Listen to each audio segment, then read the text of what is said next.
Muy buenos días, tengan todos ustedes.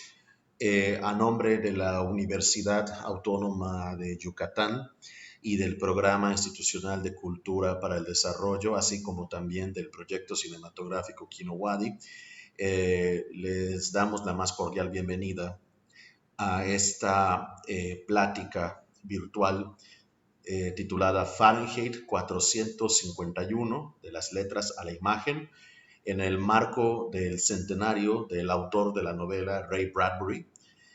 Yo soy el maestro en estudios cinematográficos Manuel Alejandro Escofía Duarte, coordinador del proyecto cinematográfico Kinowadi, y durante la siguiente hora aproximadamente estaré acompañándolos en este recorrido alrededor de la novela Fahrenheit 451 y por supuesto de sus dos principales adaptaciones cinematográficas. Básicamente, ¿cuál es el objetivo o el propósito de esta plática que yo con mucho gusto, con mucho entusiasmo comparto con ustedes, puesto que vale la pena mencionar? Fahrenheit 451 es uno de los libros que personalmente más me han marcado desde mi juventud, desde mi adolescencia hasta el día de hoy. Es una de mis novelas favoritas, no solo de ciencia ficción, sino de literatura en general.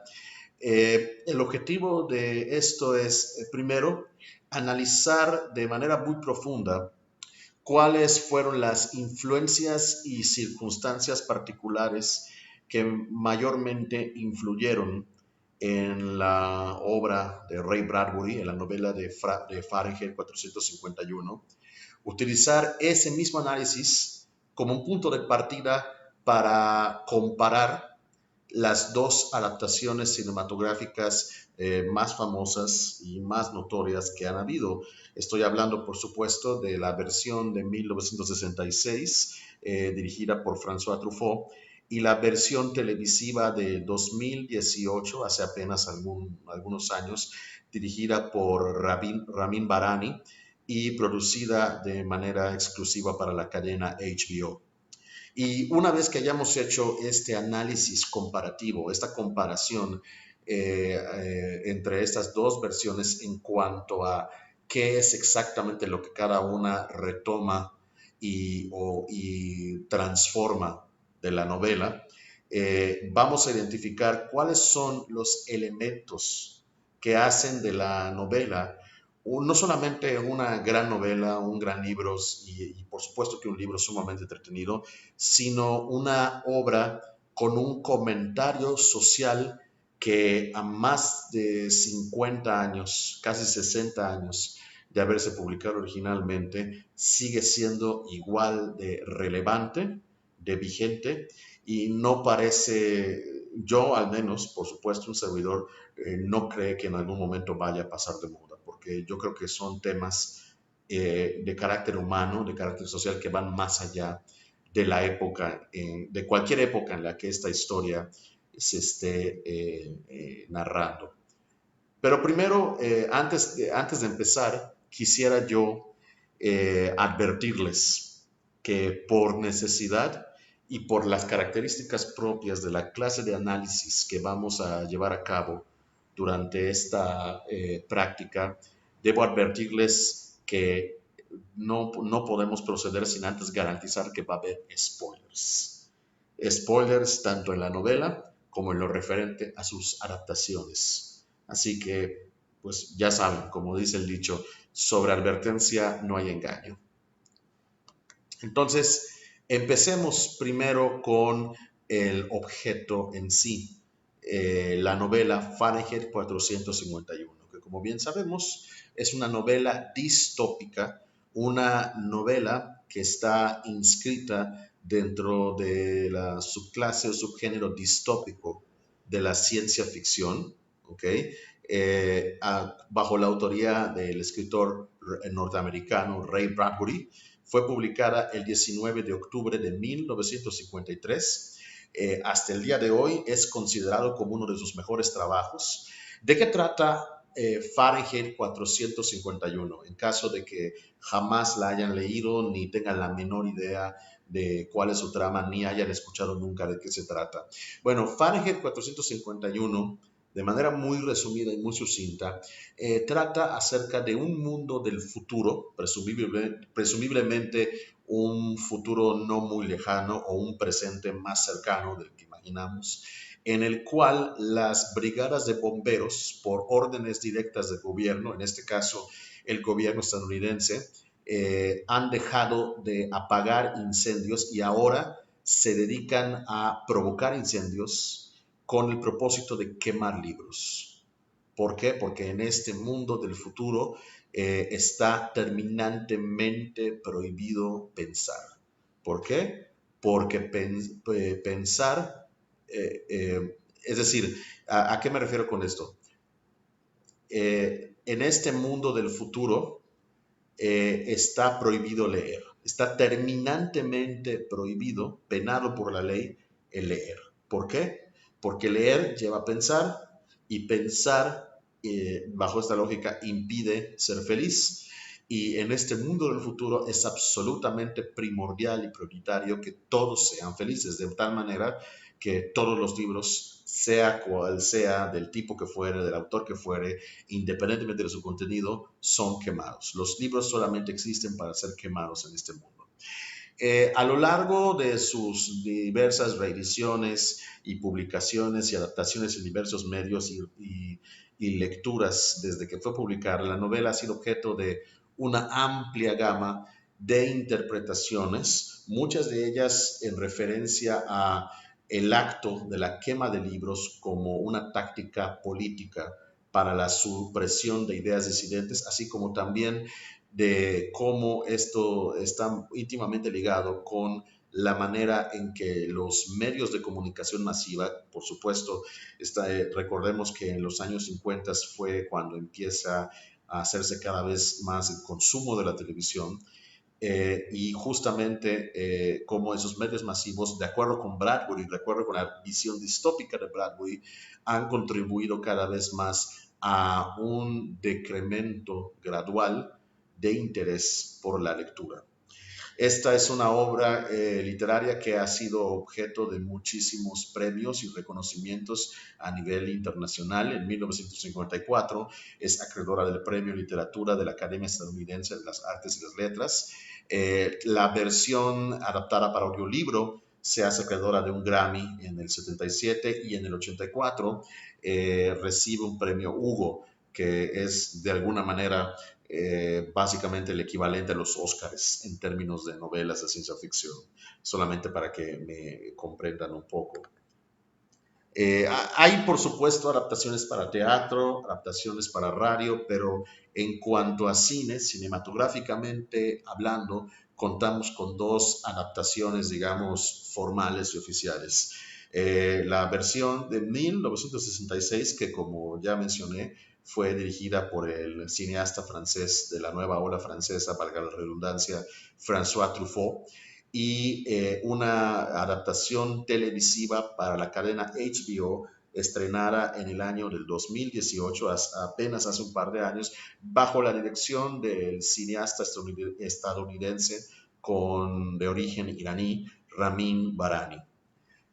Ahora bien, no podemos hablar de la novela sin hablar también de su autor, Ray Bradbury, quien este año se conmemora orgullosa y entusiastamente el centenario de su nacimiento. El señor nace en 1920 y fallece en 2012, no hace mucho. Él nace en un pueblito de Illinois llamado Waukegan. Su familia se muda varias veces hasta establecerse formalmente en Los Ángeles, California, ciudad en la que el escritor residiría hasta el día de su muerte. Algo que también vale la pena mencionar acerca de Ray Bradbury es que su familia, cuando él era joven, no era una familia rica, no era una familia pudiente, era una familia que tenía, pues no eran pobres, pero tampoco es que tuvieran muchísimos recursos a nivel material y económico, razón por la cual él no pudo asistir a la universidad, su familia no tenía dinero para pagar la colegiatura. Entonces, ¿qué hizo Ray Bradbury? Él decidió educarse de manera autodidacta y para ello pasó todo su tiempo, o casi todo su tiempo, en la Biblioteca Pública de Los Ángeles, donde él se dedicó horas y horas enteras, todos los días de la semana, a devorar cuanto libro cayera en sus manos. Esto último quizás parecerá muy anecdótico, pero en realidad es bastante importante, como veremos más adelante, dentro del contexto de la creación de Fahrenheit 451. Por supuesto que posteriormente de ser un lector ávido, pasa a ser un escritor prolífico a partir de 1950 con la publicación de la colección de relatos conocida famosamente como las Crónicas Marcianas. Esta colección de relatos es la obra que lo da a conocer en grande en la escena literaria de la ciencia ficción de los años 50. Es un género que, si bien desde esa década de los 50 no era objeto de mucha apreciación en los círculos académicos y literarios formales, a nivel popular era sumamente exitosa. Los 50 recordemos, fue también los 50 y 60 sobre todo fue la época de la exploración espacial, de la llegada del hombre a la luna, y eso alimentó la imaginación colectiva de mucha gente de qué pasaría si hubiera gente en otros planetas, que si pudiéramos ir a otras dimensiones, a otras galaxias. También es la época en que, de la posguerra, ya el mundo ha visto lo que puede hacer la bomba atómica, lo cual ha llevado a volar a la imaginación de mucha gente, de muchos escritores, y por supuesto que Ray Bradbury no es la excepción. Y por supuesto, su labor como escritor no se limita a la palabra impresa, sino que también colabora como escritor de guiones para películas y series de televisión. Muy famosamente es conocido por haber hecho la adaptación cinematográfica de la novela Moby Dick de Herman Melville, que sería dirigida por John Huston en 1956. Otro dato muy interesante es que él mismo, durante toda su vida y su carrera, Ray Bradbury negó identificarse como un escritor de ciencia ficción. Él decía que más bien lo que él escribía era algo así como fantasía realista o fantasía épica.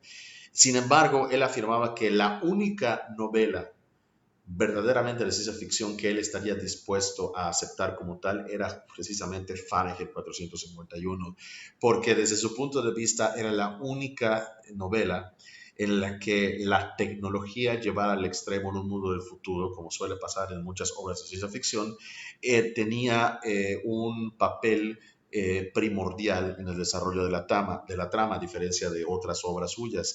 Lo cual, por supuesto que eso se presta a ser ampliamente discutible desde muchas perspectivas. Pero bueno, eso es solamente para que tengan una idea de en qué lugar colocaba el autor, particularmente la novela de Fahrenheit 451, en comparación con sus otras obras literarias.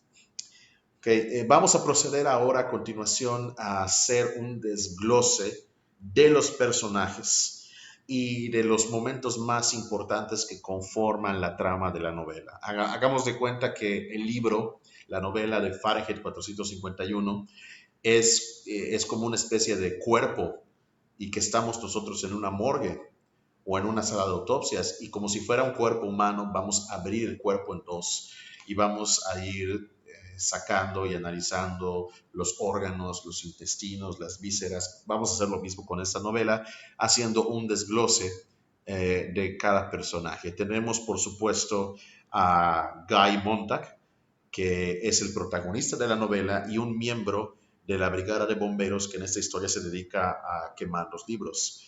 Tenemos a Clarice McClellan, que es una muchacha que está a punto de cumplir 17 años, es una adolescente, es vecina de Montag, y a partir de que Montag la conoce, siendo ella una muchacha totalmente diferente al resto de la gente en esta sociedad del futuro, una muchacha llena de curiosidad por las cosas, de interés por conocer, por hacer preguntas, eso la vuelve una paria, eso la vuelve una marginada, y a pesar de eso logra establecer un vínculo de amistad con Montag y origina que Montag empiece a cuestionarse muchas de las cosas que él siempre se había dado por sentado, tanto en su trabajo como en su propia vida.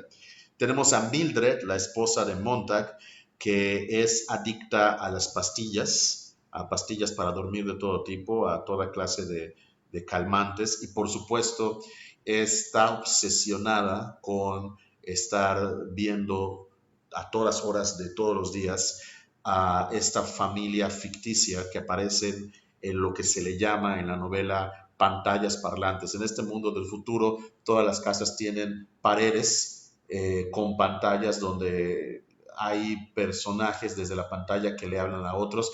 Evidentemente es un comentario sobre la televisión, solo que Ray Bradbury no lo llama televisión, son pantallas parlantes y ella se la pasa horas y horas viendo las historias que cuenta la familia, totalmente enajenada, absorta y aislada de todo lo que ocurre a su alrededor y en el mundo. Tenemos, por supuesto, al principal antagonista de la historia, que es el Capitán Beatty. Es el jefe directo de Montag en la Brigada de Bomberos. Es un fanático protector del status quo y de este sistema en contra de los libros. Tenemos a un primer aliado formal de Montag, que es Faber, un antiguo profesor de inglés que junto con Montag conspira para empezar como que a rebelarse contra este sistema desde adentro. Y tenemos a Granger, que es el líder de un grupo de exiliados intelectuales que han sido desterrados de la sociedad, que viven en el bosque y que de manera clandestina han memorizado sus libros favoritos para poder conservar sus contenidos, al menos en su cabeza. Porque es una forma de no romper la ley y de que puedan vivir en paz, porque mientras no tengan el libro físico, pero lo tengan en su mente, no hay nada que los bomberos puedan hacer para quitárselos. Es gente que valora los libros, que ama los libros demasiado como para verlos desaparecer y en ese sentido conforman el grupo de resistencia en el cual, por supuesto, Montag posteriormente se une. Entonces, hagamos de tal manera un repaso resumido por todo lo que, o por lo menos, no por todo exactamente, pero sí por los sucesos más importantes de lo que ocurre en la novela de principio a fin.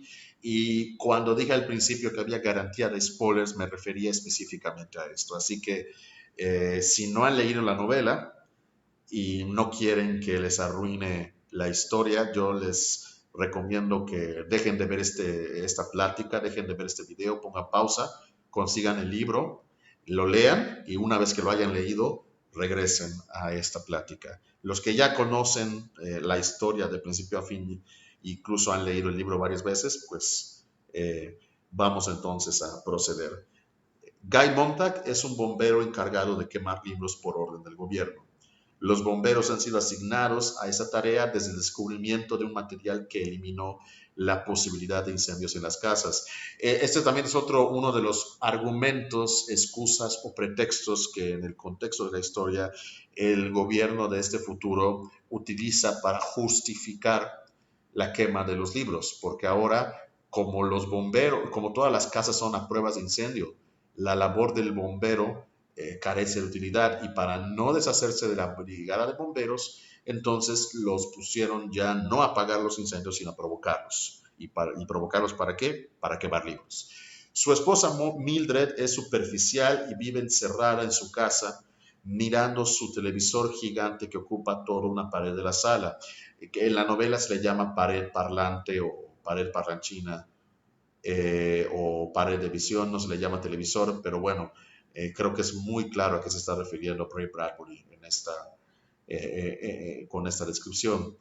Eh, en el cuartel, Montag convive con otros bomberos y el sabueso mecánico, un perro robot que puede identificar a las personas mediante la detección de sustancias químicas en cada uno de ellos. Este sabueso mecánico sirve para perseguir sospechosos, para rastrear, identificar a rebeldes, a subversivos. Y bueno, no sé ustedes, pero si ya leyeron la novela, a mí en lo personal, cuando yo leí la descripción, se me hizo bastante aterrador, bastante siniestro. es una de las cosas más interesantes que la novela tiene, el sabueso mecánico. Un día, Montag conoce a Clarice McClellan, una chica que vive al lado de su casa y le hace cuestionar si es feliz o no. Más adelante, cuando Montag y su equipo van a quemar libros, la dueña de la casa, una mujer ya mayor, una anciana, decide autoinmolarse, quemarse a ella misma deliberadamente frente a todo el cuerpo de bomberos. Ella está muy firme en que no va a abandonar sus libros y prefiere ella quemarse a ella y a toda la casa con sus libros adentro antes que dejar que los bomberos quemen sus libros. Este suceso es importante porque a partir de eso Montag empieza a dudar, empieza a sentirse confundido sobre si los libros son buenos o no, y sobre todo porque la acción de esa señora, ese autosacrificio o suicidio, como quiera verse, lo ha dejado totalmente sacudido y pasmado.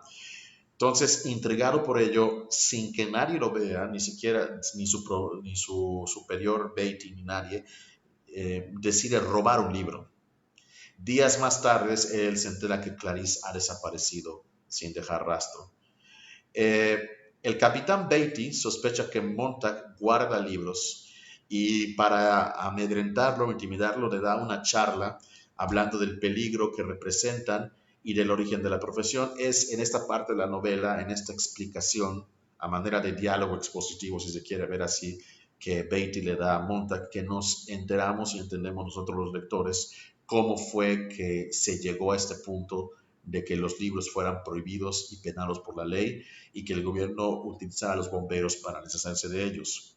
Cuando se va Beatty de su casa, porque viene a ver a Montag a su casa específicamente, Montag decide pasar la tarde leyendo con Mildred, quien reacciona con indiferencia ante toda esta cuestión de los libros.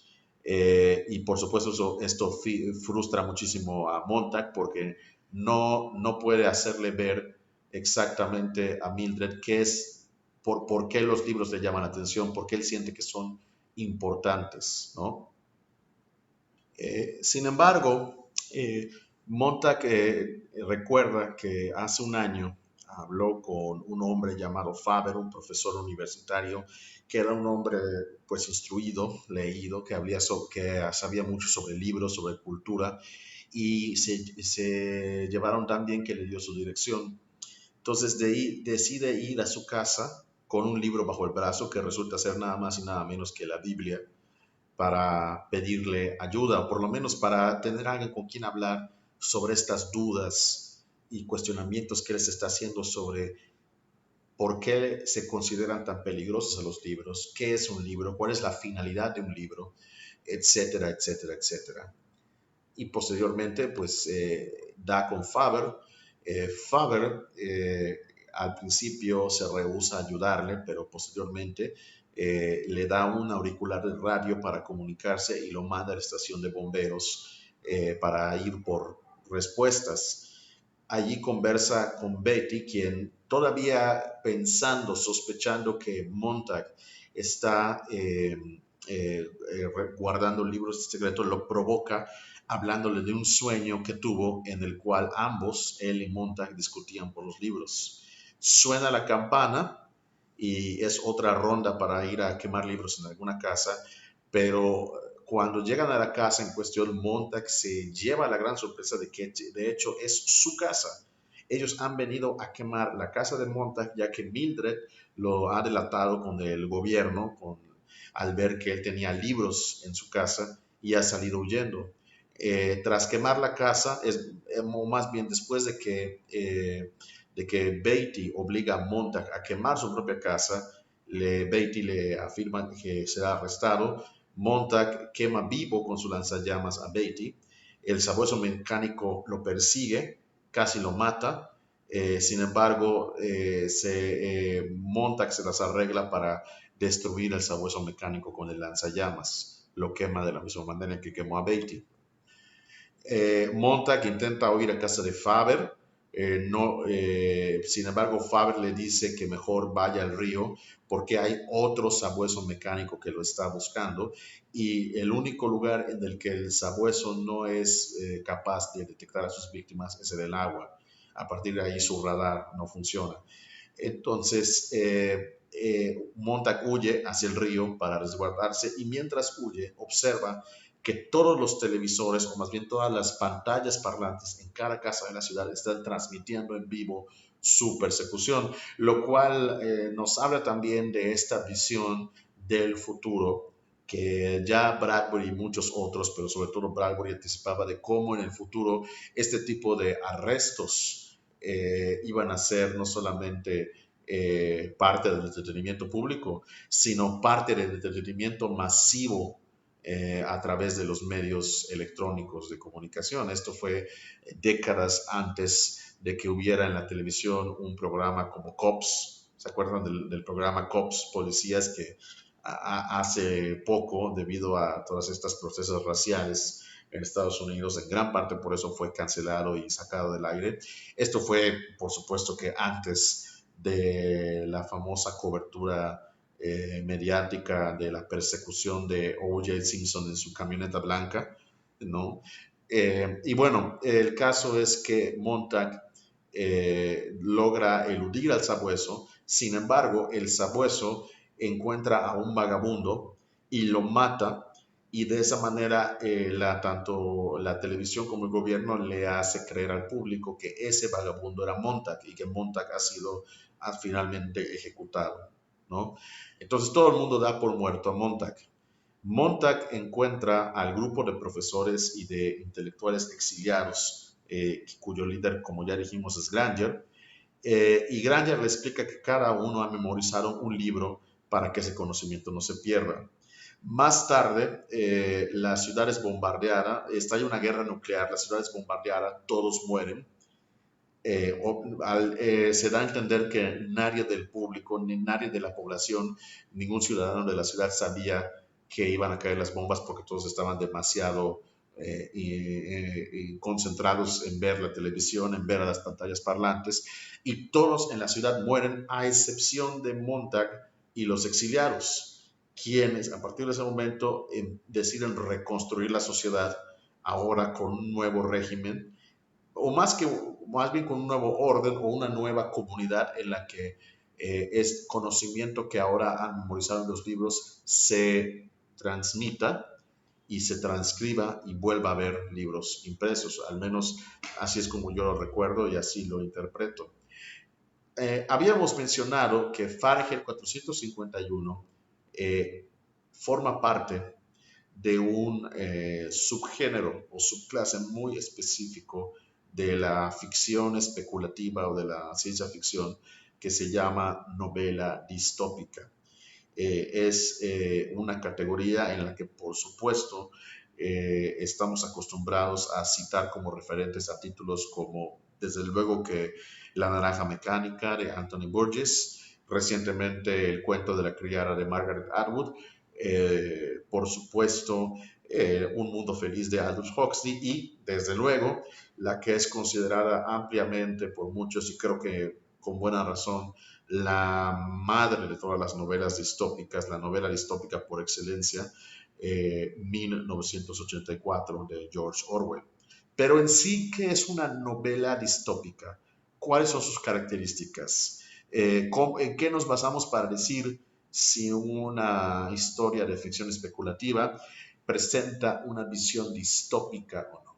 Bueno, aquí tenemos que ser muy puntuales en una serie de rasgos muy específicos. Primero, le llamamos distopía a una sociedad construida, y estoy hablando de una distopía en la ficción, que quede claro, a una sociedad construida con base al opuesto o lo contrario de los valores, políticas y ética personal del autor, es decir, una sociedad construida con base a la pobreza, a la represión u opresión de otros grupos o sectores, a la desigualdad económica, administrativa o de cualquier otro tipo, y por supuesto a la deshumanización que eso conlleva. Es decir, estos, digamos, antivalores que en una sociedad democrática e iluminada serían repelidos y serían desalentados y combatidos, no solamente son permitidos, sino son alentados, porque son las bases sobre las cuales se sostiene este sistema distópico. La novela o ficción distópica sirve como una analogía para problemáticas sociales que ya existen en el presente y que son imaginadas en un futuro y llevadas a un extremo.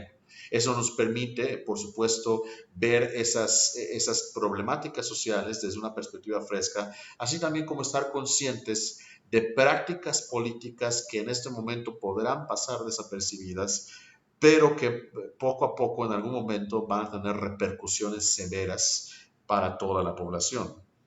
En ese sentido, quizás no necesariamente todas, pero gran parte de las ficciones o novelas distópicas funcionan como advertencias.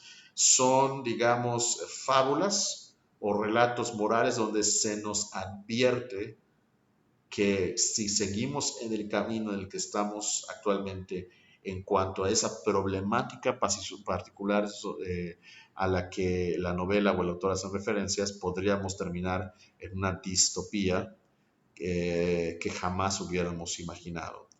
Este tipo de ficción, no tengo el dato exacto, pero se remonta incluso a la Revolución Francesa de 1789, porque desde el punto de vista de la aristocracia, de la nobleza, los demás países de Europa se preocupaban de que lo que pasó en Francia, que las clases bajas o sometidas u opresoras se levantaron y derrocaron y ejecutaron a sus opresores, a sus superiores, se repitiera o se reprodujera en otras partes, y por supuesto que todos perdieran sus privilegios y sus riquezas y demás. La ficción distópica moderna, esto es importante, no solamente habla de gobiernos totalitarios, es decir, por supuesto que los gobiernos opresores y autoritarios o totalitarios son una parte de ello, pero también hay distopías o ficciones distópicas que se centran en la anarquía, en la contaminación, en la salud, en la economía, la tecnología, todos esos factores o las problemáticas que hay en esos factores llevados al extremo, al grado de formar una sociedad cimentada sobre antivalores, como ya hemos visto, puede ser una distopía, no solamente de gobiernos totalitarios, sino de cualquiera de estos otros.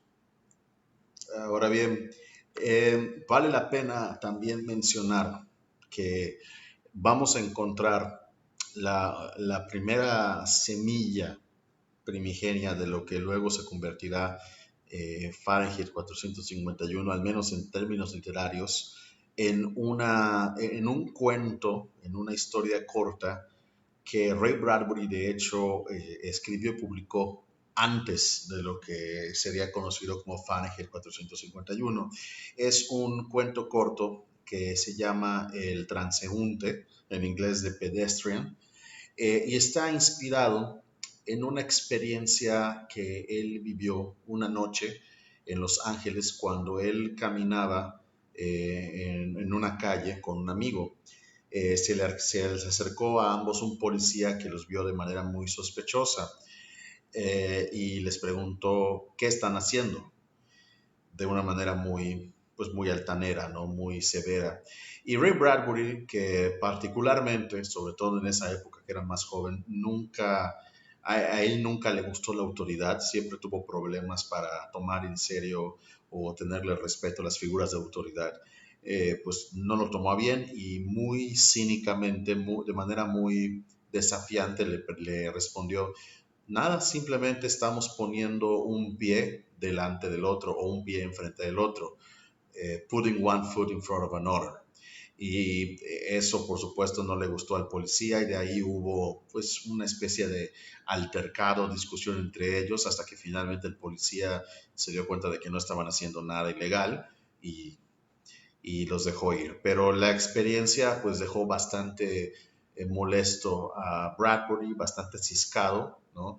Y utilizó inmediatamente con toda esa frustración y ese enojo ebulliendo dentro de él, empezó a escribir este cuento corto llamado El Transeúnte, que de hecho, al leerlo de manera detenida, uno cae en la cuenta de que tiene muchísimos elementos que posteriormente serían utilizados en Fahrenheit 451.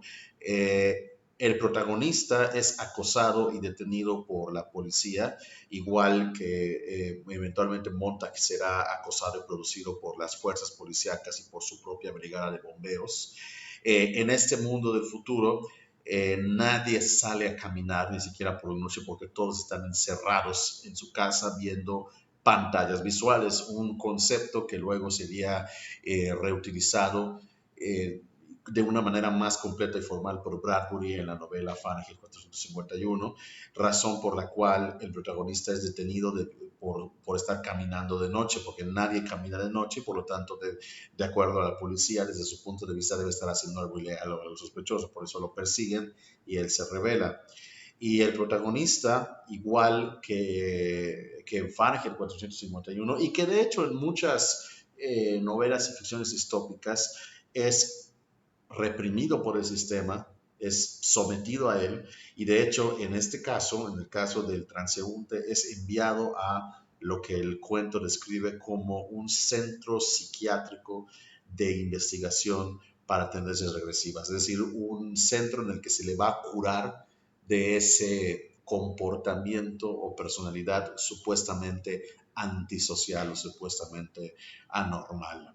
Entonces, aunque está muy lejos de ser Fahrenheit 451, sí empieza uno a ver en este cuento del transeúnte, de pedestrian, elementos o ciertos detalles que Bradbury después trabajaría mucho más a conciencia y profundidad para la historia de Montag y su deserción de la brigada de bomberos que queman libros.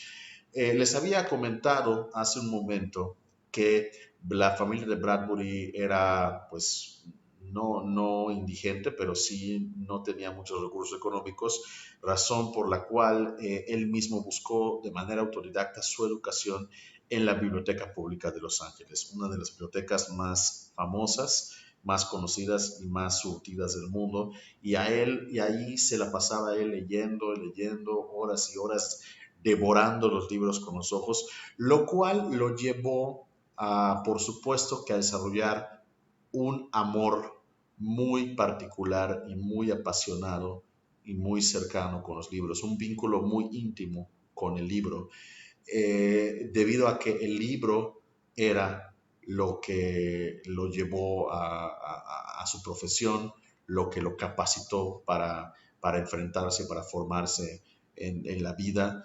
Entonces, de entrada estamos hablando de una persona que creció apreciando los libros, amando los libros y que no podría soportar la idea de vivir sin libros. Y por supuesto que fue justamente durante una de sus muchísimas peregrinaciones a esta Biblioteca Pública de Los Ángeles que Ray Bradbury supo de, eh, de las veces que la Biblioteca de Alejandría, construida a partir del año 48 a.C., había sido incendiada.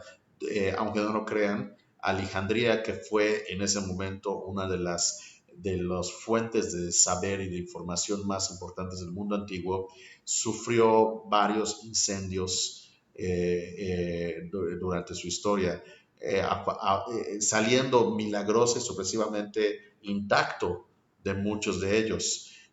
Las primeras dos veces fue por accidente y la tercera fue a propósito, por curioso, por no decir chistoso que eso suene. Entonces, el joven Bradbury lee sobre esta biblioteca de Alejandría, que era el depósito de todo el conocimiento del mundo antiguo, y se queda impactado ante la idea de que algo tan valioso, tan precioso, tan preciado pueda ser erradicado de la faz de la tierra gracias al fuego. Y por supuesto, siendo parte de la generación que le tocó vivir directamente la Segunda Guerra Mundial y la sobrevivencia del mundo al régimen nazi, por supuesto que él estaba consciente de que en Europa los gobiernos fascistas utilizaban precisamente como una de las medidas para someter a su pueblo y para consolidar su poder la quema de libros. En particular, al momento de escribir Fahrenheit 451, uno de los sucesos de este tipo que más tenía presente Bradbury fue la campaña de quema de libros que se llevó a cabo en Berlín a partir del 10 de mayo de 1933, por supuesto que impulsada y liderada por el entonces ministro de propaganda del Partido Nacional Socialista de Alemania, Joseph Goebbels. Básicamente, ¿qué consistía esta campaña? Fue una acción que se realizó bajo la dirección de la Federación Nazi de Estudiantes en la Plaza de la Ópera en Berlín y en otras 21 ciudades universitarias. Lo interesante aquí es que fueron los estudiantes de Alemania, los estudiantes universitarios de Alemania en aquel entonces, apegados y afiliados al partido nazi, los que llevaron a cabo esta quema pública de libros, que fue el punto álgido de la llamada acción contra el espíritu antialemán, que se inició justamente durante esas fechas y con la cual, tras la toma del poder del régimen nazi, se comenzó a perseguir sistemáticamente a escritores judíos, marxistas, pacifistas y cualquier otro autor que fuera contrario o crítico del régimen. Y por lo tanto, lo primero que se hizo fue quemar todos estos libros, todos estos materiales, estos textos que los alemanes, que los nazis consideraban subversivos u opuestos a la idea del ideal ario puro y por supuesto por lo mismo considerados como venenos para las juventudes de Alemania, ¿no? Un veneno que tenía que ser erradicado a toda costa porque podía causar daño. De la misma manera en que Beatty y los bomberos consideran que le están haciendo un favor al público, porque estos libros no solamente no sirven para nada, sino son altamente peligrosos. Pueden perjudicar severamente la salud y la estabilidad y el bienestar de los ciudadanos. Entonces ellos están, en lo que ellos respectan, están ayudando a la sociedad, están evitando que esta escoria los contamine, ¿no? Por supuesto, otro factor muy importante que hay que tomar en cuenta en la época que le toca vivir a Ray Bradbury y sobre todo durante el periodo en el que él empieza a trabajar formalmente en Fahrenheit 451, es que es justamente después de la Segunda Guerra Mundial cuando empieza la Guerra Fría. A partir del descubrimiento de la energía nuclear y la implementación de la misma en la bomba atómica y cómo el mundo es testigo de lo que una bomba atómica puede llegar a ser, sobre todo con los lamentables y tristemente famosos bombardeos de Hiroshima y Nagasaki en 1945, empieza a haber una carrera, un enfrentamiento no activo, pero pasivo entre Estados Unidos y la Unión Soviética, a pesar de que la Unión Soviética había formado parte de los aliados para derribar a los nazis. Pero, ¿qué es lo que pasó? Justamente, tan pronto termina la guerra y se firma la paz de manera clandestina, de manera secreta, tanto el gobierno de Estados Unidos como el gobierno de la Unión Soviética empiezan cada uno a recolectar la inteligencia alemana y europea que más pudieran. Cada uno empieza a localizar a científicos nazis que estaban trabajando también en la creación de una bomba atómica y les ofrecen asilo político, inmunidad, a cambio de que ellos les ayuden a desarrollar su propia bomba. Entonces, la idea de esto es que poco a poco Estados Unidos y la Unión Soviética, aunque no se declaran activamente la guerra uno con el otro, empiezan a desarrollar armas nucleares para atacar al otro en caso de que alguno de ellos decida usarlo contra el otro. Es decir, Estados Unidos dice, los rusos en cualquier momento van a atacar con sus armas, mejor que tengamos nosotros listos las nuestras. Y la Unión Soviética dice, Estados Unidos en cualquier momento nos va a echar la bomba, entonces mejor que nosotros tengamos lista la nuestra para contraatacar. Y por supuesto, a partir de ello, Europa se divide en dos, la parte, y sobre todo Alemania, como parte de los acuerdos entre ambos facciones de la Guerra Fría, es dividida en dos, Alemania Occidental y Alemania Oriental. Alemania Occidental, por supuesto, todavía bajo el régimen capitalista y Alemania Oriental bajo el régimen socialista, lo cual lleva a la creación del Muro de Berlín. Y justamente es esta paranoia o este constante temor de que la Unión Soviética venga a atacar a Estados Unidos y, por supuesto, y a diseminar sus ideas comunistas para trastocar y violentar los valores americanos, es que lleva directamente al país a un periodo de constante desconfianza, paranoia y traición en su interior. ¿Por qué? Porque es justamente cuando empieza lo que posteriormente llegaría a conocerse como la Casa de Brujas anticomunista, llevar a cabo por el Comité de Actividades Centroamericanas, formado y dirigido por el senador Joseph McCarthy, el senador republicano, un senador que estaba absolutamente convencido de que había espías rusos, espías comunistas en todas las ramas del gobierno, de la industria, y empezó a hacer una campaña de audiencias para alentar a todos los que conocieran a alguien con afiliaciones comunistas o que tuvieran la más mínima sospecha de ser comunistas, de delatarlos, de reportarlos y de entregarlos a las autoridades. Él estaba convencido de que en el mismo gobierno de Estados Unidos habían comunistas infiltrados y estaban dispuestos a desenmascararlos o exponerlos fuera como fuera.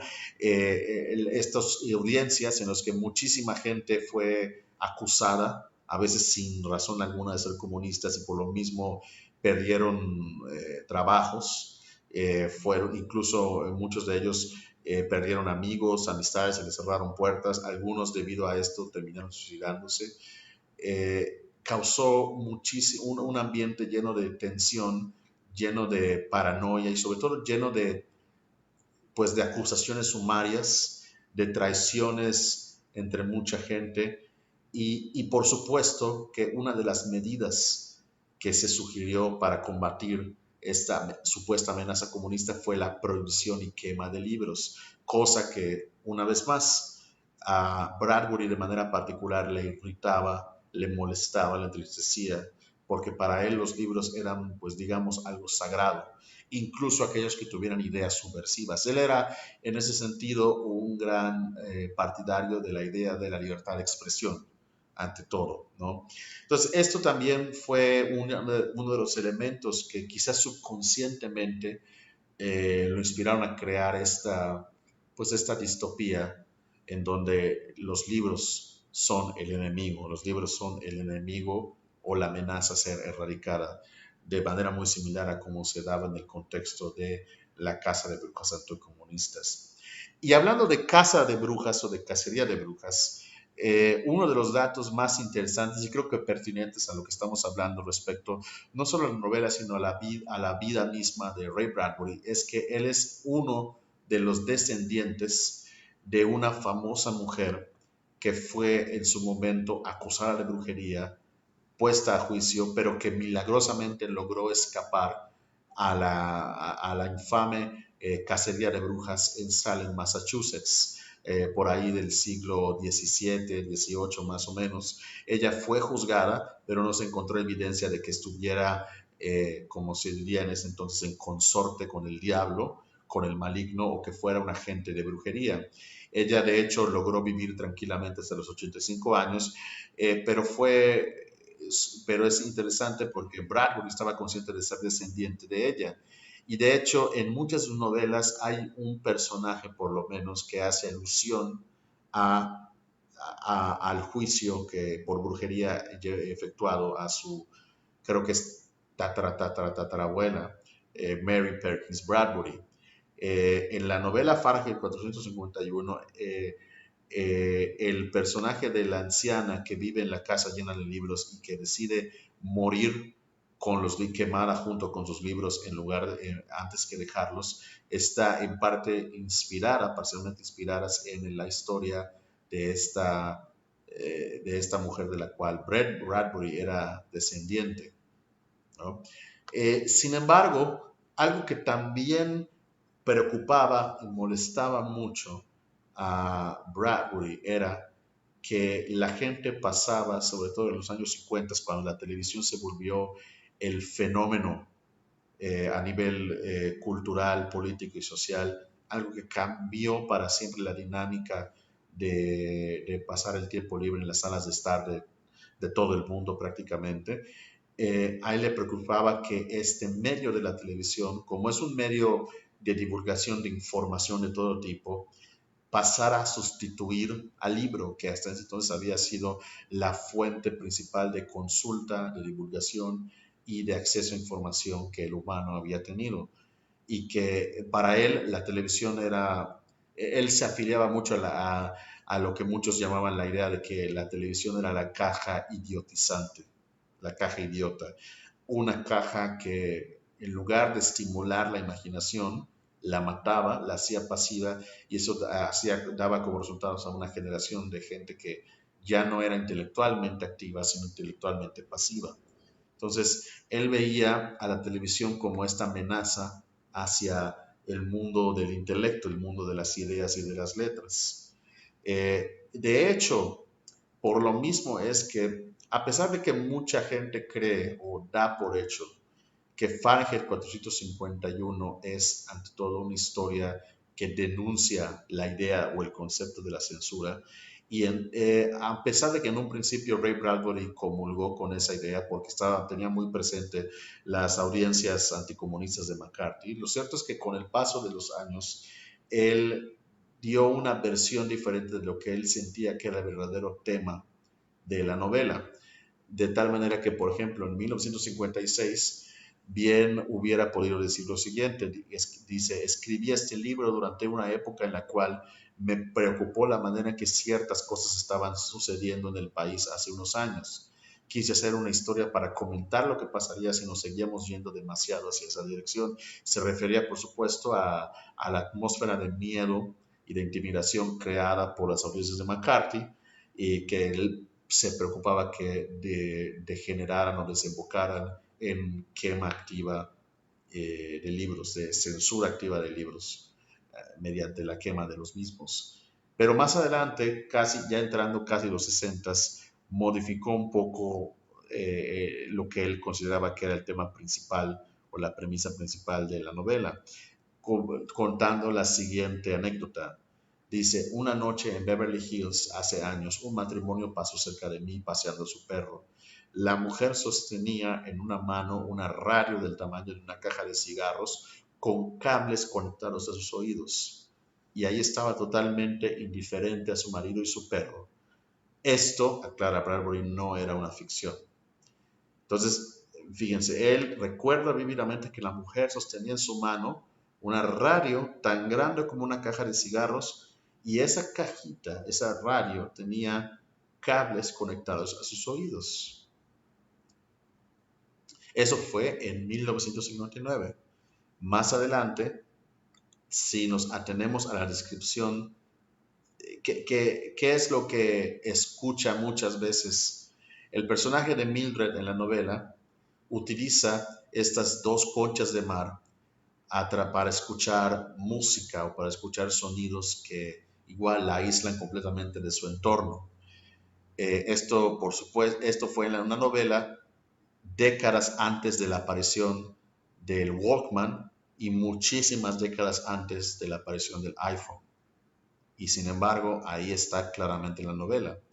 No es que quiera darle atributos de profeta o de Nostradamus a Ray Bradbury, pero no puedo pensar en esta idea de tener audífonos para enajenarse y aislarse del mundo con música sin pensar en cómo cada vez prácticamente el iPhone ya no solamente forman parte de nuestras vidas, sino que en muchos aspectos rigen nuestras vidas, porque están, y no solo el iPhone, todas las pantallas, todos los gráficos, vivimos eh, rodeados en un mundo saturado de imágenes y sonidos que nosotros consumimos constantemente para mantenernos aturdidos y no tener que pensar o ver muchas cosas, lo cual nos lleva al punto central de, yo creo que el punto más profundo de crítica que Bradbury establece en el libro, la idea de que lo más terrible, lo más trágico de esta situación en la que el mundo distópico de Fahrenheit 451 se encuentra, no es que el gobierno lo haya impuesto. De hecho, la idea es esa, no fue el gobierno. El gobierno jamás obligó a la gente a dejar de leer. La gente misma decidió dejar de leer, de hecho exigió que los libros fueran eliminados y la gente misma le exigió al gobierno, queremos dejar de pensar y ser felices. Y el gobierno obviamente pues le dio al pueblo lo que él pidió. Esto se ve reflejado en un párrafo de la novela, que es precisamente cuando Beatty empieza a explicarle a Montag todo el trasfondo de cómo se llegó a este orden. Él dice, tranquilidad, Montag. Para él lo importante es eso, tranquilidad. Dale a la gente concursos que puedan ganar recordando la letra de las canciones más populares o los nombres de las capitales de estados o cuánto maíz produjo Iowa el año pasado. Atibórralo de datos no combustibles. Lánzales encima tantos hechos que se sientan abrumados, pero totalmente al día en cuanto a información.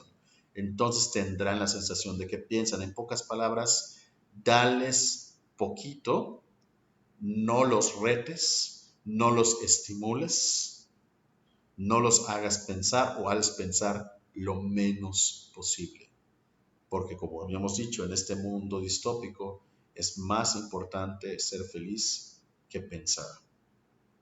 Entonces todo el mundo habla, prácticamente todo el mundo en esta novela está anestesiado con esos audífonos en forma de concha, anestesiado con las pantallas parlantes, con las pastillas, todo con la intención de no tener que sufrir por el acto de pensar, ¿no?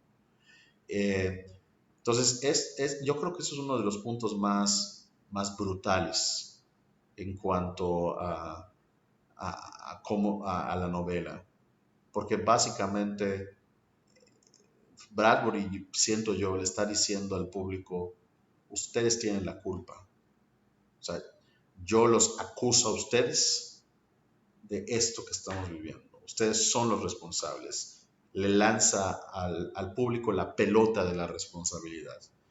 Y más adelante, famosamente, él diría, no tienes que quemar libros para destruir una cultura, solo haz que la gente deje de leerlos. Y en este caso, no solamente se hizo que la gente dejara de leerlos, sino la gente decidió y exigió dejar de leerlos, ¿no? Bastante fuerte si se ponen a analizarlo.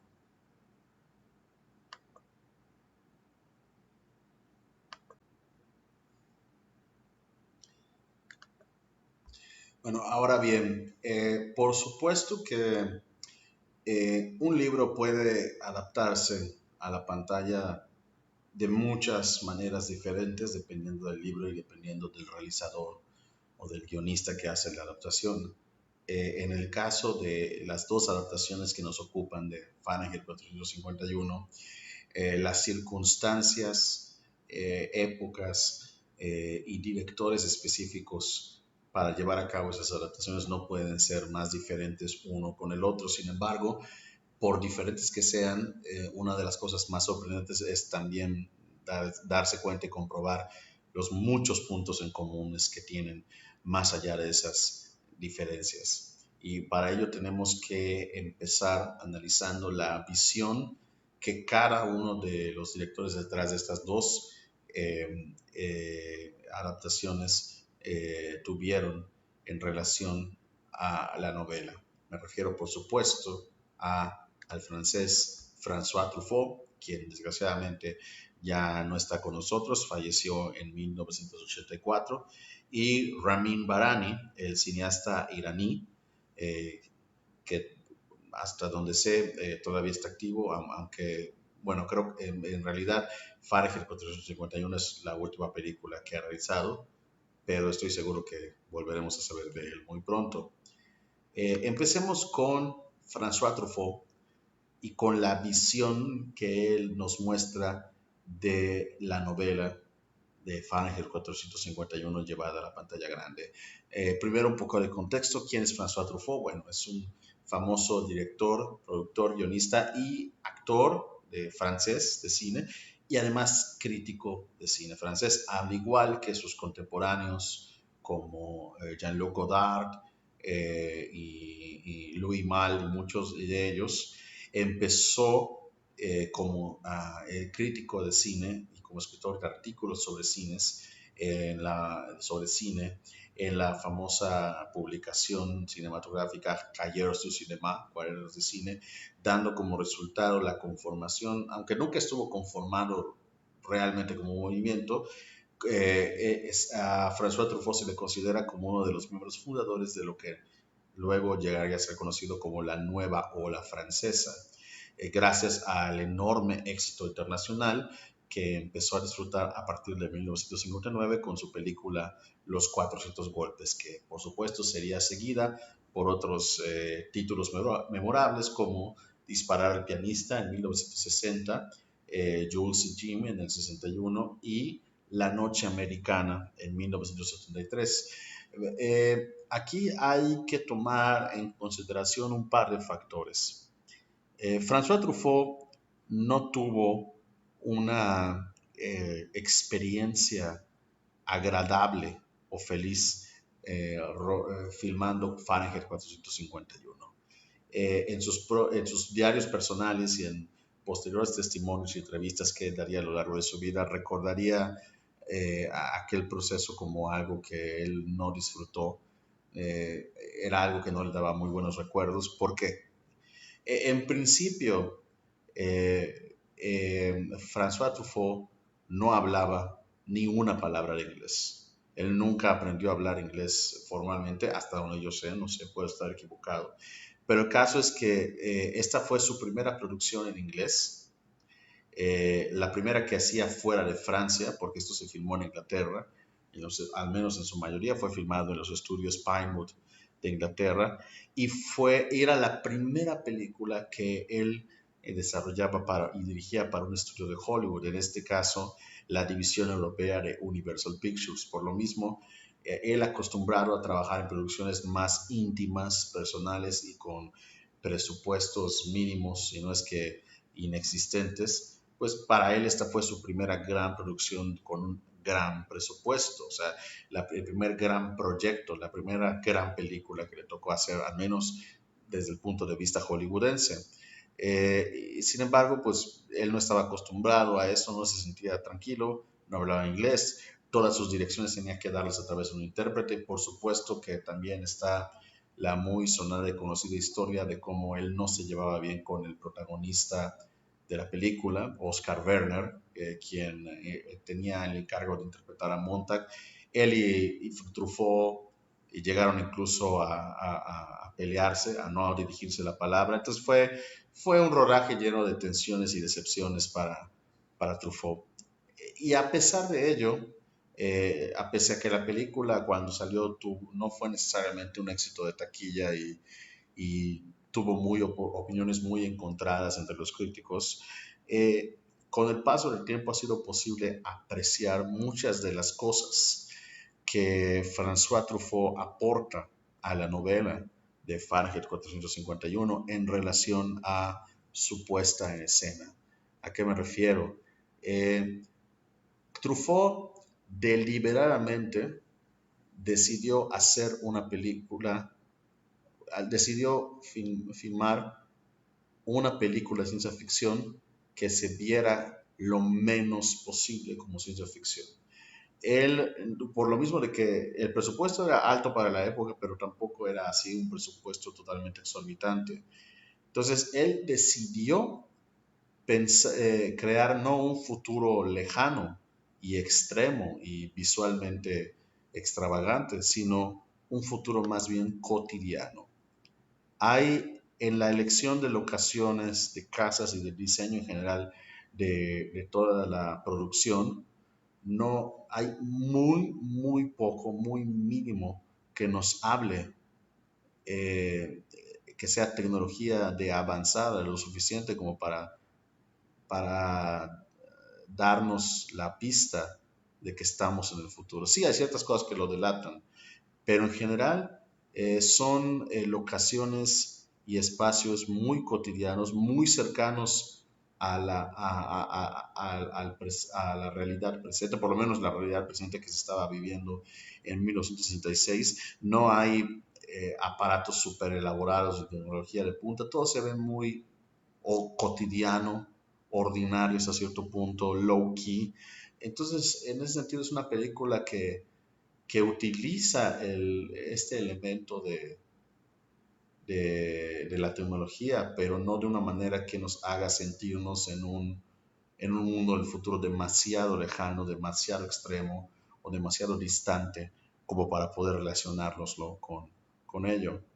Otro de los elementos más conocidos de la película de Truffaut y que al mismo tiempo es uno de sus ingredientes más controversiales es el hecho de que la actriz británica Julie Christie interpreta en esta película tanto a la esposa de Montag, que por alguna razón en esta adaptación no se llama Mildred, se llama Linda, y también interpreta en posteriores escenas a Clarice. En este caso no es una adolescente, es una mujer ya, pues vamos a poner mayor, digo no anciana, pero una mujer adulta, vamos a decir.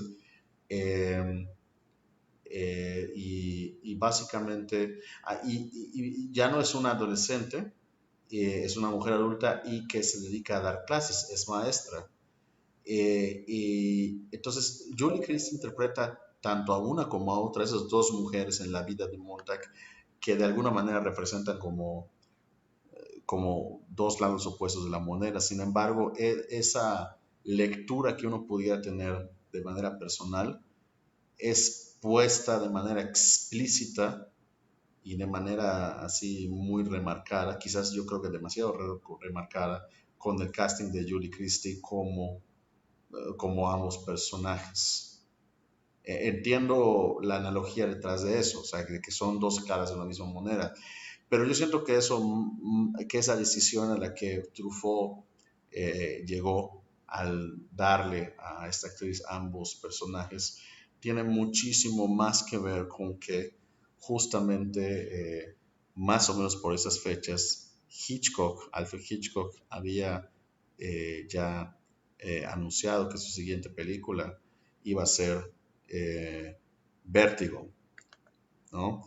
Y Vértigo, si la recuerdan, sabrán que es básicamente la historia de cómo el personaje de Jimmy Stewart se enamora de una mujer que le recuerda a un amor perdido que falleció años atrás y que no ha podido superar.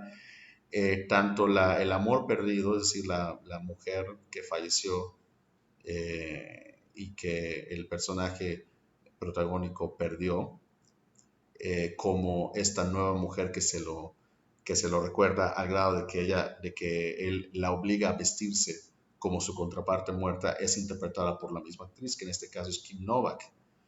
Y considerando que Truffaut más adelante publicó un libro de conversaciones con Hitchcock muy famoso, que hoy en día es texto obligado para todos los estudiantes de cine en el mundo, eh, no me extrañaría que esa decisión de casting, a pesar de que ya tenían una actriz y de último minuto le abandonó el proyecto y tuvieron que reemplazarla con Julie Christie, a pesar de eso, yo creo que subconscientemente, quizás sin admitirlo públicamente, Truffaut, consciente en la parte de atrás de su cabeza de la existencia de Vértigo, probablemente quiso subconscientemente hacer tal vez un homenaje, una referencia, por lo menos sentir que estaba a la misma par y en el mismo nivel que Hitchcock en ese sentido. No lo sé, probablemente sí, pero no se me hace una coincidencia que justamente a unos pocos años antes de Fahrenheit 451 hayamos tenido Vértigo, ambas películas musicalizadas por el mismo compositor, Bernard Herrmann. He decidido que la mejor manera de llevar a cabo el análisis comparativo entre las dos adaptaciones es tomando eh, como campo de muestra o como evidencia dos partes específicas de cada versión. La secuencia inicial de créditos de cada una y la versión de cada una en lo referente a el momento en que Montag, Beatty y los bomberos llegan a la casa de la anciana que se autoinmola como acto de desafío ante el hecho de quitarse los libros. Ese es el momento ante el hecho de que le quiten sus libros. Ese es el momento, como hemos dicho, pivotal en el que Montag empieza a dudar por primera vez de todo este sistema en el que siempre ha creído, o por lo menos en el que siempre ha aparentado estar creyendo. Entonces, vamos a ver primero la secuencia inicial de créditos de la versión de François Truffaut y creo que la van a encontrar sumamente interesante. An Enterprise Vineyard production. Oscar Werner, Julie Christie in Fahrenheit 451. Co-starring Cyril Cusack, Anton Diffring, Jeremy Spencer, B. Duffel, Alex Scott. Screenplay by François Truffaut and Jean-Louis Richard. From a novel by Ray Bradbury. Music by Bernard Herrmann. Definitivamente no una secuencia inicial común y corriente. Es bastante inusual porque los créditos, en lugar de estar escritos, son dichos verbalmente, son leídos por una voz en off. Esto nos habla de que desde el inicio de la película Truffaut está tomando sumamente en serio esta idea de un mundo en donde la palabra escrita es anatema. Es decir, no solamente el hecho de que está penado por la ley leer, sino de que incluso la misma palabra escrita pudiera estar igualmente penada por la ley, lo cual va más allá simplemente de los libros. O sea, toda forma de comunicación escrita ha sido erradicada de este mundo, de tal manera que si viéramos la película dentro de este universo, así es como se vería una película en un mundo donde ni siquiera se puede ver los créditos escritos, tiene que estar alguien diciéndolos verbalmente. Es interesante cómo Truffaut utiliza el concepto mismo de la película, la premisa misma de la película, por lo menos la premisa que él desarrolla a partir de la historia, como una manera de aclimatarnos o hacernos consciente mediante la secuencia de créditos iniciales de qué es lo que está en juego en esta historia.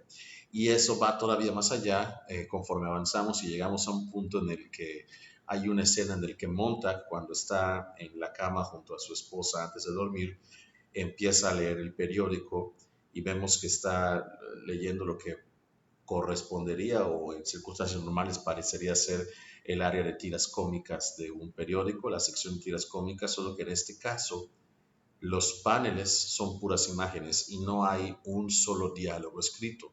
Una vez más, es un mundo donde no solamente está prohibido leer, sino también está prohibido cualquier forma de comunicación escrita. Y mediante detalles como este es que François Truffaut nos lo va recalcando, enfatizando y recordando constantemente. Vamos a ver ahora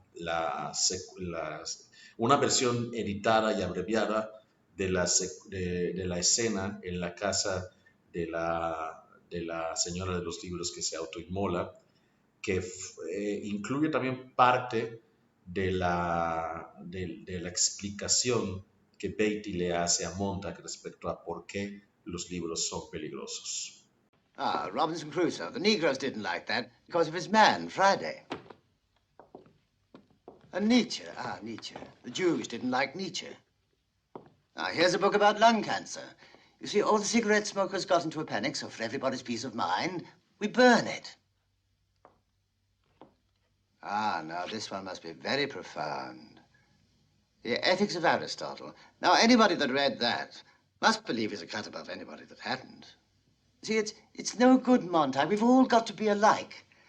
The only way to be happy is for everyone to be made equal. So, we must burn the books, Montag. All the books. These books were alive. They spoke to me. Go ahead.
Ya vimos esta escena y creo que lo primero que hay que destacar es lo que la mujer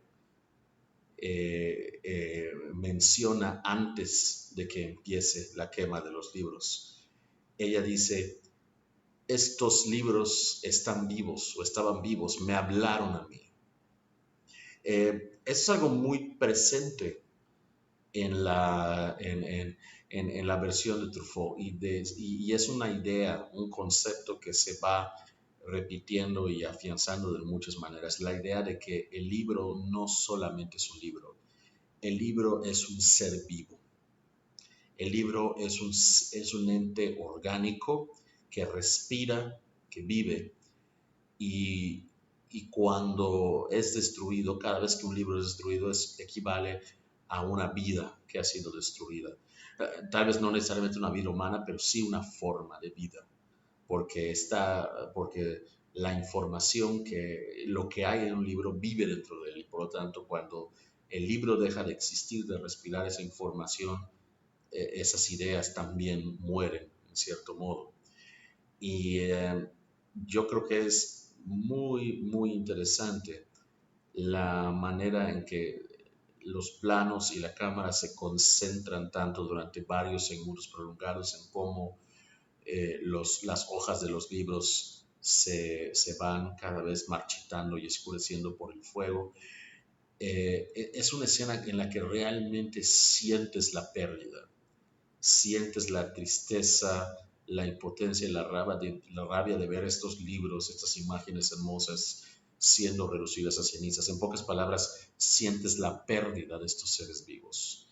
La música y todos los demás elementos en esta escena que que François Truffaut hace operar, nos llenan de este sentido de luto, de ese sentido de pérdida por lo que acaba de ser incinerado, lo cual lo hace muy interesante. Eh, Esto nos habla de un director que no solamente simpatiza con las premisas de la novela, sino que como el autor del libro siente un verdadero vínculo personal y emotivo con los libros. Es una persona que ama los libros y que no quiere verlos desaparecer. Ahora pasamos a el otro director de la otra versión, Ramin Barani. Este realizador que nació en Estados Unidos, pero es de padres iraníes, es hijo de inmigrantes iraníes. Él se graduó en la Escuela de Bellas Artes en la Universidad de Columbia en Nueva York, donde actualmente también es profesor de realización cinematográfica. Salta a la fama en el 2005 con su película Un café en cualquier esquina, en inglés Man Pushcart, película que fue exhibida en el Festival de Sundance y ganó muchos premios internacionales. Barani se ha caracterizado por ser un director más que nada de cintas de corte independiente. Al igual que con Truffaut, Fahrenheit 451 es el primer proyecto donde él se le da para manejar un gran presupuesto en el sentido de todos los efectos especiales que la película involucra, aunque hay que decir que tampoco es que sea una producción o una historia, si a eso vamos, abrumadoramente cargada de efectos, pero aún así esta es la primera gran, aun cuando fue hecha para televisión, se podría decir que esta es la primera gran superproducción que él manejó saliendo del cine de corte independiente. Algo que también es interesante señalar como paralelismo entre tanto Ramin Barani como François Truffaut es que en ambos casos estamos hablando de directores extranjeros, no estadounidenses, que analizan desde su perspectiva como outsiders, como gente de afuera, esta historia de un escritor norteamericano y que maneja escenarios, personajes y conceptos muy de la cultura norteamericana, en el sentido de cómo este tipo de distopías imagina a un gobierno estadounidense yendo a ese extremo de exterminar las ideas y exterminar los libros. Pero yo creo que es significativo que en todo caso, que en ambos casos, perdón, un director extranjero se haya visto interesado en adaptar esta obra de un escritor norteamericano. Yo creo que quizás el hecho de ver a la cultura estadounidense, al gobierno y a lo que podría pasar en ese escenario de, de quemar los libros como algo, convertido en algo cotidiano, el hecho de que ellos son de fuera y ven esa cultura desde fuera les permite tratarlas desde una perspectiva crítica que a lo mejor no sería tan fácil encontrar en un realizador, o al menos no sería tan consciente y tan deliberada, probablemente, dentro de en el caso de un director Hollywood estadounidense, 100% estadounidense. Claro que esto es una simple especulación, no tengo evidencia para respaldarlo, pero me da la impresión de que no es lo mismo que esta historia lo dirija a un norteamericano a que la dirija un realizador de otro país que tiene el privilegio de ver a Estados Unidos y su cultura desde afuera.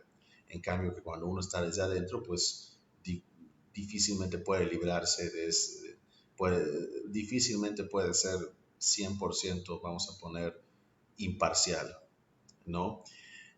Ahora, a diferencia, creo que la mayor y más significativa diferencia entre el mundo futuro de Fahrenheit 451 que visualiza Truffaut a comparación con el mundo del futuro de Fahrenheit 451 imaginado por Ramin Barani es justamente lo siguiente.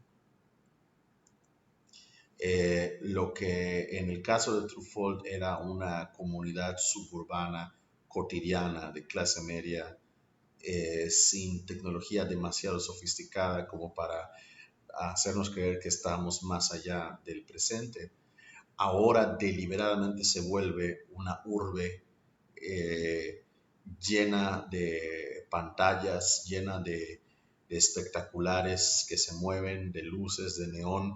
En pocas palabras, esta sí es una versión que hace todo lo posible por verse futurista, en el sentido de cómo hemos aprendido a entender las urbes futuristas a partir de el parteaguas que fue el Blade Runner. O sea, esta es una ciudad totalmente tecnologizada, de manera formal, más acorde a lo que nosotros esperaríamos o la mayoría de la gente está predispuesta a esperar de, de una distopía formal. Esta ciudad llena de rascacielos, oscura, decadente, con mucha tecnología de punta, que fue prácticamente el legado dejado por la cinta Blade Runner del año de 1982, dirigida por Ridley Scott, que hoy es considerado pues, prácticamente el ciudadano Kane de las películas de ciencia ficción distópica. No hay una sola de ese tipo que no haya tomado como inspiración por lo menos un elemento de Blade Runner. Y como pueden verlo, en el caso de Barani en su visión de Fahrenheit 451, no es ninguna excepción. Ahora, sin embargo, al mismo tiempo, queda claro que para Ramón Barani, Ramin, perdón, que para Ramin Barani, el elemento principal, lo que está en el primer plano en la historia y que tiene que ver con por qué la gente de este futuro, en esta versión, ha dejado de leer, se debe a las tecnologías de la información, el Internet, las plataformas mediáticas, las redes sociales. Una de las cosas interesantes de esta versión es que retoma este aspecto de estas redadas y esta violencia y brutalidad opresora como parte de un espectáculo para consumo masivo, de un entretenimiento masivo. Algo que solamente estaba hasta cierto punto sugerido en la versión anterior, pero que ahora pasa al centro y se convierte en un elemento primordial de la trama y del tono que se le da a la historia, porque cada vez que acaban de arrestar a un grupo de renegados y de quemar sus libros y todas sus posesiones, eso se transmite en vivo por redes sociales, la gente reacciona con emojis, con likes, dependiendo de la situación. Y entonces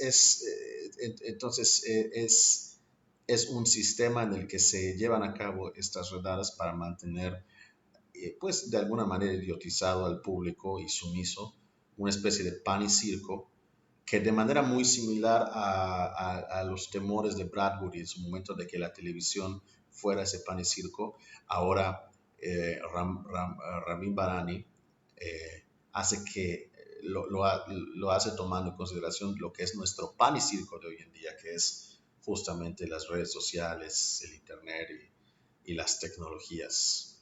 Y en ese sentido creo que encontró, al menos en ese sentido, eso hace que esta adaptación se sienta un poco presente, aunque también tiene muy vigente e impertinente a nuestros tiempos, aunque como iré mencionando y explicando a continuación, tiene también sus propios pues detalles, ¿no? Dice acá en esta cita, nada más para recalcar esta idea. Para Bradbury los libros eran depósitos de conocimientos e ideas. Temía un futuro en el que esas cosas fuesen puestas en peligro y ahora ese futuro ya estaba ahí. El Internet y las nuevas plataformas mediáticas, con su potencial amenaza para el pensamiento serio, estarían en el corazón de mi adaptación. Entonces, el elemento de las redes sociales, de las plataformas, de las tecnologías del siglo XXI, en cuanto a comunicación, son sumamente importantes aquí para la versión de Barani, para darle un toque contemporáneo, cercano y también su propio sello, en cierto modo. Si les parece, vamos a continuación a ver tanto la secuencia inicial de créditos en esta versión de 2018 como la versión correspondiente a la escena en la que Beatty explica y da contexto a Montag y de paso también al público sobre por qué es importante y necesario quemar los libros, así como también el momento trascendental en la trama en la que la mujer de los libros se autoinmola y empieza a sembrar la semilla de la duda en la conciencia de Montag.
Ah, see? Huck Finn. And his nigger friend. The whites knew that you blacks were offended, so what did we do? We burned it. Oh.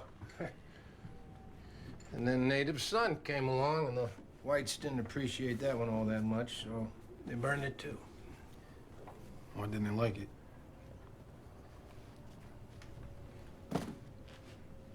Henry Miller, Hemingway, the feminists don't approve, so into the flames they go.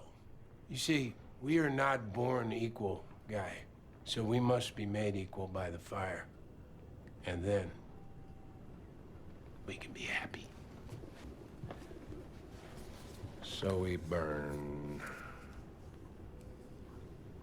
Well, let's clear all this filth out of here and get the fire show started with, shall we?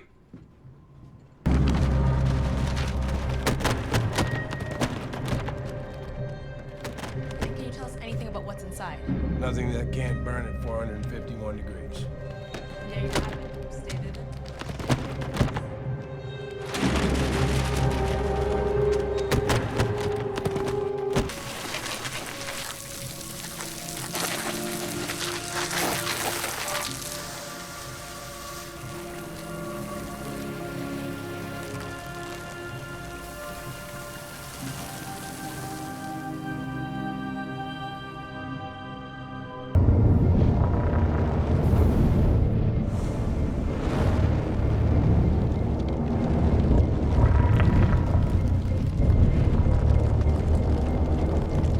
Almas.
Creo que es bastante evidente que a comparación con cómo la versión de 1966, dirigida por François Truffaut, maneja ambas versiones de estas secuencias, que hay pues bastantes diferencias. Primero que nada, a diferencia de la versión de Truffaut, en la secuencia inicial de créditos de la versión de Bharani, por supuesto que sí hay créditos escritos, los créditos iniciales están escritos en pantalla, pero las imágenes de diferentes libros, portadas y páginas con párrafos que normalmente Truffaut reserva para estos momentos de la quema de libros ya avanzada la película, ahora se vuelve la introducción a la historia en esta novela, y sobre todo intercalada con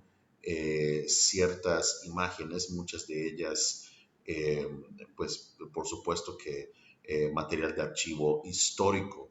Entre ellas, de hecho, brevemente, muy fugazmente, vemos una imagen en material de archivo de justamente la quema de libros en la Alemania nazi, a la que ya hice alusión anteriormente. Esto con la idea de dejar bien en claro que es una adaptación que deliberada y conscientemente hace un gran esfuerzo por, por ser actual, por estar de alguna manera, ser relevante en cuanto al contexto histórico, es decir, más cercana a, a la realidad histórica, política que se vivía hace varias décadas y que de alguna manera sus repercusiones y consecuencias se siguen viviendo, se siguen sintiendo hoy en día. Esto para hacerlo más cercano al espectador en términos políticos, ¿no? De cómo de dar un contexto político histórico de cómo se fue dando, fue creando esta distopía y cómo fue llegando a su estado actual dentro de la historia. Incluso vemos otro de los elementos muy importantes que la versión de Bharani maneja es la idea de la novela de Bradbury como una especie de profecía o de anticipación a la idea de la posverdad y o de los hechos alternativos y de los famosos fake news. Vemos como una frase de Kafka es totalmente desvirtualizada y descontextualizada ahora para convertirse en una frase inscrita en la nueva Constitución de Estados Unidos, donde dice que lo más importante es ser feliz, razón por la cual se van a quemar todos los libros, por supuesto. Y también y también hay, por supuesto, que diferencias significativas muy grandes entre cómo la escena de la autoinmolación de la anciana con los libros y el contexto que da Beatty a Montag, quien en esos momentos en muchos aspectos representa al público, es manejado. Sí hay planos que muestran cómo los libros son quemados, pero no se concentran tanto en eso como en la versión de Truffaut. Vemos la cámara solamente y la edición, dicho sea de paso, solamente nos muestra lo suficiente de los libros siendo quemados para que nos quede claro que están siendo quemados, pero no se detiene a contemplar durante muchos segundos cómo se deshace, cómo se consume, cómo esta preciosa información se va perdiendo para siempre en las cenizas. Esta versión no está realmente preocupada con ese aspecto del sentido de luto y de llanto por la pérdida del libro. La versión de Truffaut sí. Es más, hay una diferencia significativa. En la versión de Truffaut hay una parte, si notaron bien, en la que se ve claramente como uno de los libros, antes de ser quemado, en este caso un libro con pinturas de Salvador Dalí, el libro está abierto y se ve durante varios segundos, la cámara lo enfoca con sus páginas pasando rápidamente, como para hacernos conscientes de que efectivamente el libro es un ente vivo y que está a punto de ser eliminado, de que está a punto de ser asesinado. Se nos permite se nos da una muestra de lo que hay en un libro antes de que lo veamos ser destruido por las llamas. En la versión de Barani de 2018 no, nunca vemos realmente, o por lo menos de manera significativa, que un libro esté abierto antes de quemarse. Solamente vemos las portadas, pero no se nos permite ver qué hay adentro de ellos para poder apreciar cuán significativa es la pérdida debido a su quema, a su destrucción. Esa yo creo que es quizás la diferencia más significativa en cuanto a cómo ambas versiones manejan la misma escena. Y sin embargo, a pesar de estas grandes y evidentes divergencias, algo que permanece, quizás de manera mucho más marcada en la versión de 2018 que en la de 1966, pero que está ahí, es esta idea siempre presente, esta premisa muy insistente en la novela de Bradbury, y creo que a su manera en ambas versiones cinematográficas, de que no fue el gobierno quien nos obligó a dejar de leer, no fue una imposición que vino desde arriba, fue algo que se eligió y se solicitó libre y conscientemente de abajo hacia arriba, es decir, el pueblo lo pidió, la sociedad lo pidió. ¿Por qué? El Beatty de 1966 le dice a Montag, por ejemplo, Robinson Crusoe, a los negros, a los afroamericanos, no les gustó por esta cuestión del personaje de Viernes, que era un esclavo en una isla. Por eso lo quemamos.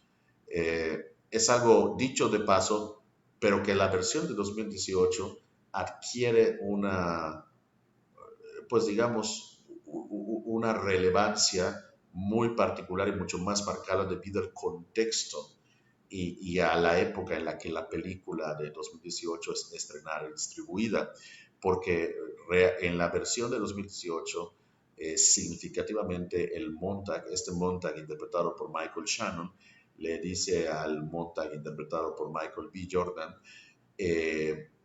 que, por ejemplo, Huckleberry Finn, a ustedes los negros, porque el Montag de esta versión es afroamericano, otro detalle bastante progresista en esta adaptación. A ustedes los afroamericanos, a ustedes la gente de color no les gustó y por eso es que lo quemamos. Y luego hace mención a otro libro que no le gustó a las feministas y por eso lo quemamos. Entonces, la película deliberadamente nos establece un vínculo entre entre la premisa distópica de la historia y, por supuesto, estas nuevas, digamos, revoluciones culturales o nuevas revoluciones culturales que se están dando en cuanto a cuestiones de género y cuestiones de raza y que han sido bastante significativas y resonantes a nivel cultural en los últimos 2 años. Esto con la idea de plantarse como una versión que está haciendo todo lo posible por parecer relevante al contexto que nos rodea hoy en día. Y sin embargo, uno diría, bueno, eso pareciera ser más una cuestión en la que el director está muy clavado que el propio Bradbury. Quizás Bradbury no estaba tan preocupado por ello. En realidad, quien afirme eso estaría ligeramente equivocado, porque más adelante, años después, en una entrevista dada a conocer en 1994, Bradbury dijo que incluso ya casi llegando al siglo XXI, la novela es todavía más presente y más relevante, porque ahora sin necesidad de que haya bomberos o sin necesidad de que haya instituciones conservadoras, represoras y opresivas, para él la verdadera amenaza a los libros venía de lo que desgraciadamente hoy en día muchos grupos conservadores de poder han secuestrado en terminología para justificar seguir llevando a cabo mucha de su opresión, que es este concepto de la corrección política. Dijo Bradbury en 1994, la corrección política es el verdadero enemigo hoy en día. Los grupos de color quieren controlar nuestro pensamiento y no podemos decir ciertas cosas. Los grupos homosexuales no quieren que se les critique. Es control de pensamiento y control de la libertad de expresión. Eh, Uno pudiera pensar quizás correctamente que aquí Bradbury parece, como mucha gente dentro del contexto de su época y de su generación, parece abocarse a la idea de que toda opinión y todo discurso merece tener necesariamente el mismo nivel de protección y el mismo nivel de validez y legitimidad, incluyendo los llamados discursos de odio o llamados a perpetuar los patrones de exclusión y discriminación que justamente ahora se está trabajando tan duro y de manera tan activa por revertir, por deshacer, lo cual yo creo que también no solamente hace mucho más presente y relevante el legado de la novela, sino que incluso también presenta ciertos dilemas. Y dilemas que yo también, que un servidor a nivel personal constantemente trata de conciliar y con los que constantemente está luchando. A mí no me gusta ver ningún libro quemado. ¿Por qué? Porque yo valoro mucho los libros, incluso aquellos que moral o éticamente en su contenido y en sus ideas encuentro detestable. Y sin embargo, esto presenta un problema porque, por un lado, no queremos abrir una caja de Pandora en la que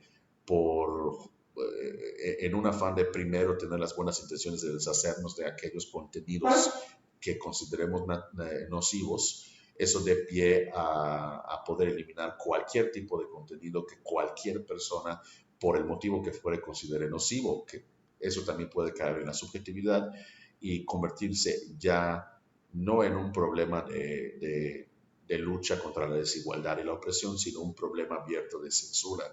Entonces, la pregunta que creo que la novela no plantea y que creo que es una pregunta que nosotros poco a poco, de manera muy estratégica y complicada, tenemos que aprender a responder es cómo mantener un balance, si es que puede haberlo, entre esta importancia de respetar lo suficientemente al libro, pero no al grado de que cualquier tipo de libro necesariamente quizás se preste o sea, de tal manera que su protección no signifique una exhortación a seguir, a llevar a cabo sus ideas. En el caso de libros que están abiertos, diseñados para perpetuar estos sistemas de desigualdad y opresión. Es una cuestión sumamente complicada y al grado de que no sé si la estoy expresando de la manera más clara y elocuente de la que yo podría ser capaz. Pero creo que también vale la pena ponerlo sobre la mesa, ¿no? Ya para terminar, quisiera yo mostrarles dos cosas, un texto y una imagen. Ya que hablamos de censura, que es uno de las aristas bajo las cuales durante mucho tiempo se ha interpretado la novela de Fahrenheit 451.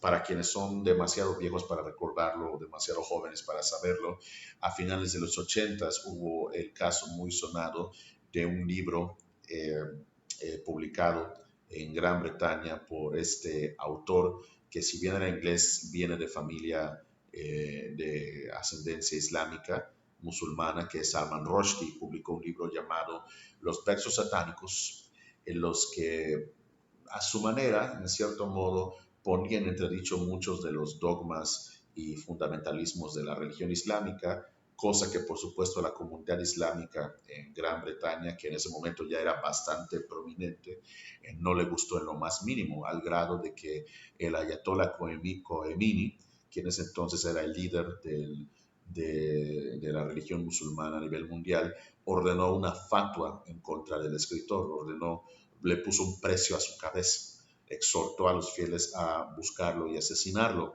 razón por la cual Rushdie tuvo que vivir de manera aislada, lejos de su familia, rodeado de guardaespaldas durante muchos años, en lo que la controversia se iba calmando. Pero fue un libro que encendió una vez más muchos de los debates y conceptos que a su manera la novela de Bradbury trataba de advertirnos en su momento. Y en respuesta a la controversia, Salman Rushdie publicó un ensayo llamado, en forma de pregunta, en forma de interrogante, Nada es sagrado. Y quisiera aprovechar para leer al menos los primeros párrafos, porque ilustran un poco la razón particular por la que yo personalmente prefiero un poco más la versión de 1966 dirigida por François Truffaut. Ojo, no estoy diciendo que yo crea necesariamente que es la mejor adaptación de las dos, simplemente digo que personalmente es la que yo más prefiero. Y dice así, esos son los primeros párrafos de este ensayo llamado Nada es sagrado por Salman Rushdie. Él dice, crecí besando libros y pan. En nuestra casa, cada vez que alguien dejaba caer por accidente un libro, un chapati o una rebanada, nombre que le dábamos a un triángulo de pan con levadura y mantequilla, se requería que el objeto caído fuese no solo levantado, sino también besado, como una forma de disculpa por ese torpe irrespeto.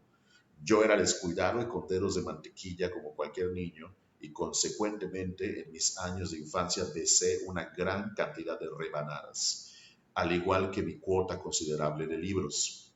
Las casas devotas en India, porque su familia viene de la India, a menudo contenían y aún contienen a personas con el hábito de besar libros sagrados, pero nosotros besábamos todo. Besábamos diccionarios y atlas, besábamos las novelas de Eric Blyton y los cómics de Superman. Si hubiese dejado caer el directorio telefónico, probablemente lo hubiese besado también. Todo esto fue antes de que besara por primera vez a una chica. De hecho, sería casi cierto, o al menos bastante cierto para un escritor de ficción, decir que una vez que empecé a besar chicas, mis actividades en relación a los libros y el pan perdieron para mí un poco de su emoción inicial. Pero uno jamás olvida sus primeros amores. Pan y libros, alimento para el cuerpo y alimento para el alma. ¿Qué otras cosas podrían ser más dignas de nuestro respeto e incluso de nuestro amor? Y como dije, de aquí parto para explicarles por qué personalmente prefiero la versión de Truffaut, porque creo que la versión de Truffaut cala un poco más hondo y profundo en lo que yo considero que es el corazón de Fahrenheit 451, que es ese amor incondicional, inexplicable y a veces hasta irracional, vamos a decirlo, por los libros, por el conocimiento, por las ideas. Y lo que uno está dispuesto a hacer o a sacrificar con tal de proteger esas ideas y sobre todo sus propias ideas, ¿no? Sobre todo en tiempos de adversidad, en tiempos de opresión, son alimento para el alma. Quizás haya gente que crea que estoy exagerando, pero yo creo que cada vez que un libro es quemado o destruido, una parte de nosotros muere. De alguna manera, cada vez que se pierden libros, que se pierden obras de arte, la humanidad es un poco menos de lo que era antes de eso. Nosotros perdemos y nos hacemos menos en ese sentido. Al menos eso es lo que yo personalmente creo. Y para ilustrar eso quisiera yo terminar con esta imagen. Esta es un fotograma de la película de Truffaut de 1966 y es justamente en el final cuando Montag descubre a esta comunidad de gente libro, de gente que memoriza libros para para no perderlos nunca y evitar que los bomberos se los lleven. Y en esta imagen, un anciano en su lecho de muerte le está dictando a su nieto su libro favorito para que ese niño a su vez recuerde, memorice ese libro y a su vez se lo pase dictando a sus hijos y sus hijos a sus hijos y así sucesivamente para que esta información preciada sea pasada de generación en generación. Yo creo que esto resume muchas de las cosas por las que yo personalmente amo la novela de Fahrenheit 451 y la razón por la que amo los libros, perdón, en general. Es, creo, más que el dinero, más que cualquier otra cosa, el más grande e importante legado que uno puede dejarle a las futuras generaciones.